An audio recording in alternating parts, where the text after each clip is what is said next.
চলমান গণহত্যার জন্য দায়ী শেখ হাসিনা ও তার মন্ত্রীদের বিচারের মুখোমুখি করতে হবে, মাহমুদুর রহমানের বিশেষ প্রতিবেদন।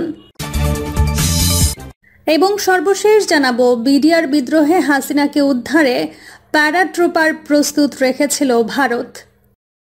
এতক্ষণ শুনছিলেন সংবাদ শিরোনাম, এবার বিস্তারিত। চলমান গণহত্যার জন্য দায়ী শেখ হাসিনা ও তার মন্ত্রীদের বিচারের মুখোমুখি করতে হবে, মাহমুদুর রহমানের বিশেষ প্রতিবেদন। গত ৪৮ ঘন্টার বেশি সময় ধরে বাংলাদেশে অনির্বাচিত ফ্যাসিবাদী সরকার গণহত্যা চালিয়ে যাচ্ছে। বিবিসি সহ আন্তর্জাতিক মিডিয়া ১০৬ জন তরুণ ছাত্র নিহত হওয়ার খবর প্রচার করলেও প্রকৃত নিহতের সংখ্যা আরও অনেক বেশি। গুরুতর আহতের সংখ্যা কয়েক হাজার। এই গণহত্যা চালানো হয়েছে আইন শৃঙ্খলা বাহিনী ও আওয়ামী সন্ত্রাসী ক্যাডারদের মাধ্যমে। তিনি বলেন, ওবায়দুল কাদের ঘোষণা করেছেন, দেখা মাত্রই গুলির নির্দেশ দেওয়া হয়েছে। এর মাধ্যমেই প্রমাণ করেছে শেখ হাসিনার একক নির্দেশে এই গণহত্যা চালানো হয়েছে। বাংলাদেশে চলমান গণহত্যার প্রতিবাদে তুরস্কের ইস্তানবুলে প্রবাসী বাংলাদেশিদের উদ্যোগে বাংলাদেশ কনসুলেটের সামনে আয়োজিত বিক্ষোভে তিনি এই কথা বলেন।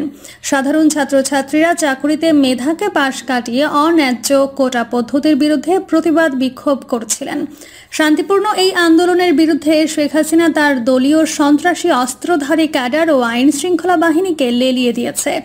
অস্ত্রধারী ক্যাডার ও আইন শৃঙ্খলা বাহিনীর খুনের চিত্রগুলো সামাজিক যোগাযোগ মাধ্যমে প্রচার হওয়ায় দেশব্যাপী ইন্টারনেট সেবা বন্ধ করে দেওয়া হয়েছে। চলমান আন্দোলন ও বিক্ষোভ দমনে শেখ হাসিনা যে পদ্ধতি গ্রহণ করেছেন, অনুরূপ পদ্ধতিতে ২০১৩ সালের ৫ মে শাপলা চত্বরে মাদ্রাসা ছাত্রদের ওপর গণহত্যা চালিয়েছিল।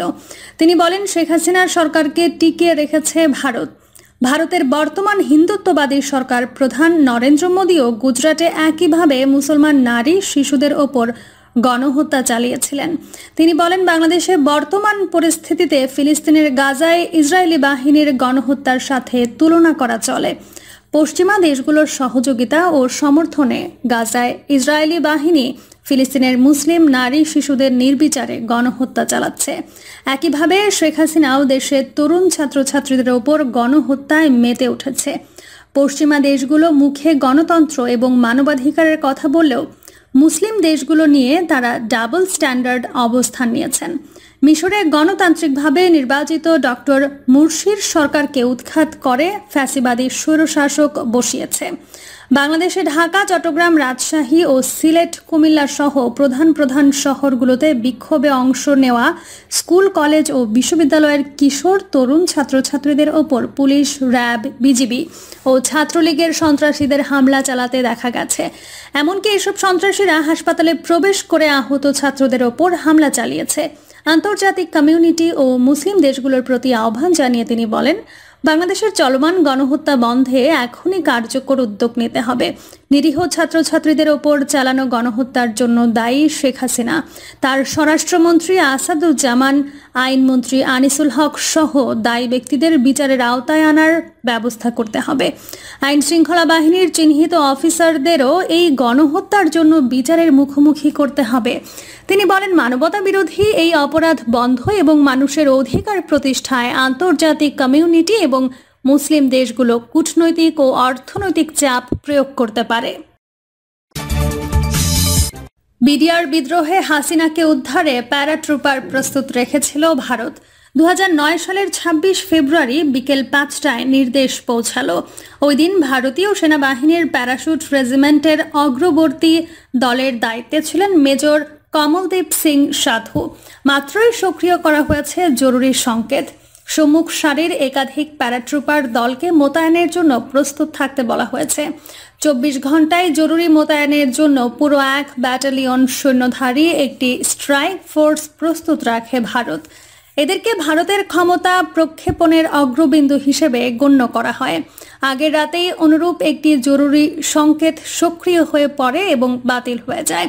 কিন্তু ফের যখন সংকেত সক্রিয় হলো এবং ৫ থেকে ৬টি IL-৭৬ ও AN-৩২ বিমান প্রস্তুত রাখার নির্দেশ এলো, সাধু বুঝতে পারলেন বড় কিছু ঘটতে চলেছে। ২.৫ ঘন্টা পর ১,০০০-এরও বেশি ভারতীয় প্যারাট্রুপার পশ্চিমবঙ্গের কলাইকুণ্ডা বিমান ঘাঁটিতে অবস্থান নেয়। সেখানেই রাত কাটানোর সিদ্ধান্ত আসার পর সাধুর অধিনায়ক কিছু নির্দেশনা দিলেন।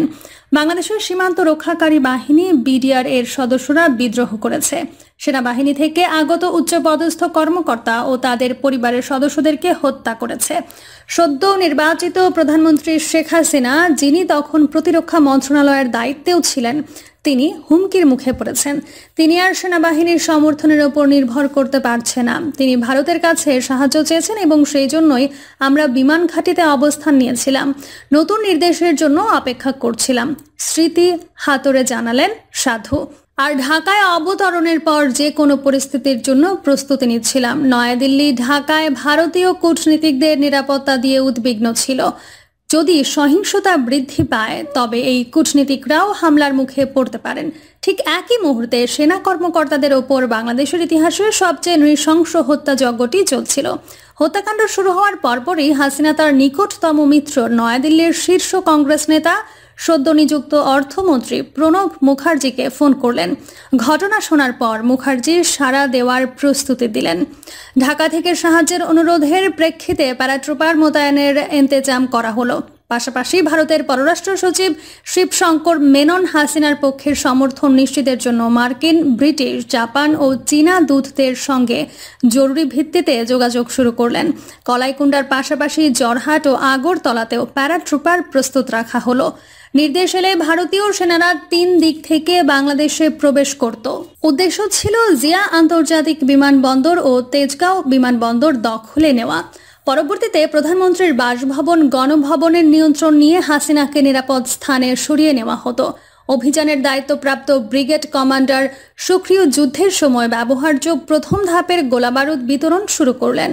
অত্যন্ত অস্বাভাবিক এই কাজ থেকে উদ্ভূত পরিস্থিতির ভয়াবহতা আঁচ করা যায়। বাংলাদেশের সেনাবাহিনী কিভাবে প্রতিক্রিয়া দেখাবে তা নিয়ে একটি উদ্বেগ ছিল। যদি বাংলাদেশের জেনারেলরা হাসিনার বিরুদ্ধে যান, তারা ভারতীয় সৈন্যদের প্রতিরোধ করবে। সাধু জানালেন যে যদি তেমনটা হতো তাহলে পূর্ব ভারতে ভারতীয় সেনাবাহিনীর পুরো একটা কর্পস রয়েছে, সেখান থেকে অতিরিক্ত সৈন্য পাঠানো হতো। ভারতীয় সেনাবাহিনীর 27 ফেব্রুয়ারি বাংলাদেশের সামরিক হস্তক্ষেপ করার দ্বার প্রান্তে ছিল, কিন্তু চূড়ান্ত আদেশটি শেষ পর্যন্ত আসেনি। পিনাক রঞ্জন চক্রবর্তী তখন ঢাকায় ভারতের হাই কমিশনার। বাংলাদেশ তার পিতৃপুরুষের আদিবাস। হাসিনাকে তিনি সম্মান করে আপা বলে ডাকতেন। তিনি বলেন, আমরা কিছু বাহিনীকে সতর্ক অবস্থায় রেখেছিলাম বটে। হাসিনাকে জানিয়েছিলাম যে আমরা তার নিরাপত্তা নিয়ে উদ্বিগ্ন। কিন্তু কেন? কারণ ভারত জানতো না পরিস্থিতি কত দূর গড়াবে। ওদিকে ঢাকায় বিডিআর বিদ্রোহীরা তাদের মহাপরিচালক ও তার স্ত্রীকে পিলখানার সদর দপ্তরে হত্যা করে। এভাবে বাংলাদেশ জুড়ে বিভিন্ন স্থানে সামরিক বাহিনীর কর্মকর্তাদের বিরুদ্ধে একই রকম হামলার সূত্রপাত হয়। তখন সেনাপ্রধান জেনারেল মঈন উদ্দিন আহমেদের ওপর বিদ্রোহীদের বিরুদ্ধে পদক্ষেপ নেওয়ার জন্য প্রচণ্ড চাপ আসতে থাকে। কিন্তু তিনি যদি এমন পদক্ষেপ নিতেন তবে তা থেকে একটি রক্তক্ষয়ী পরিস্থিতির সৃষ্টি হতো এবং অস্থিতিশীলতা আরও বেড়ে যেত। একই সঙ্গে তা হাসিনার রাজনৈতিক ও ব্যক্তিগত জীবনকে ঝুঁকির মুখে ফেলত। বিদ্রোহীদের অথবা বিক্ষুব্ধ সেনা কর্মকর্তাদের হাতে তিনি নিহত হতে পারতেন, কিংবা একটি সামরিক অভ্যুত্থানে উৎখাত হতে পারতেন।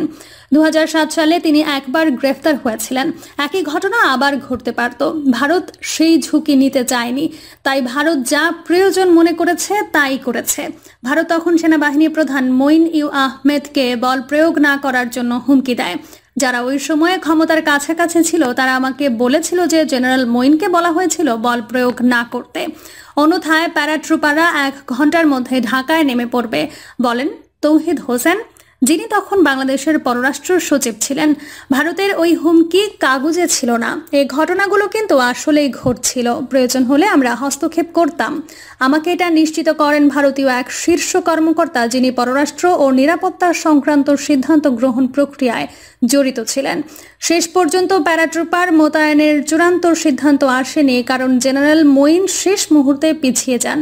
সামরিক গোয়েন্দা সংস্থার পরিচালক ব্রিগেডিয়ার জেনারেল মাহমুদ হোসেন ঘোষণা দিলেন, প্রধানমন্ত্রী নির্দেশ দিয়েছেন যে উদ্ভূত সংকটকে রাজনৈতিকভাবে সমাধান করা উচিত। সমস্যাটির সমাধান সেভাবেই করা হয়েছে। ওই সময় বান্দরবানে একটি সেনা ব্রিগেডের নেতৃত্বে ছিলেন লেফটেন্যান্ট জেনারেল মাহফুজুর রহমান। তিনি বলেন, তার আসলে আদেশ দেওয়া উচিত ছিল এবং সেনাবাহিনীকে পরিস্থিতি মোকাবেলা করার জন্য অনুমতি দেওয়া উচিত ছিল। পরবর্তী 2 দিনের মধ্যে দেশের বিভিন্ন স্থানে থাকা স্থানীয় বিডিআর ইউনিটে বিদ্রোহ ছড়িয়ে পড়ে। রহমানের মতে এটি কোনো রাজনৈতিক আন্দোলন ছিল না, একটি সামরিক সংকট হিসেবে সেনাবাহিনীকে নির্ধারিত নিয়মাবলীর মধ্য থেকে পরিস্থিতি মোকাবেলা করতে দেওয়া উচিত ছিল, কিন্তু তা আর করা হয়নি। 2009 সালে ভারত যদি বাংলাদেশে হস্তক্ষেপ করত তবে তা উপমহাদেশের ইতিহাসের মোড় ঘুরিয়ে দিত। ভারতের হস্তক্ষেপ না করার সিদ্ধান্ত কিন্তু ঐতিহাসিকভাবে সমানভাবে গুরুত্বপূর্ণ। হাসিনাকে রক্ষার জন্য বল প্রয়োগের হুমকি দেওয়ার মাধ্যমে ভারত বাংলাদেশের সেনাবাহিনীকে এমনভাবে দুর্বল করল যে তা হাসিনাকে পরবর্তীতে তার রাজনৈতিক প্রতিপক্ষদের মুক্ত হস্তে দমন পীড়নের সুযোগ করে দেয়।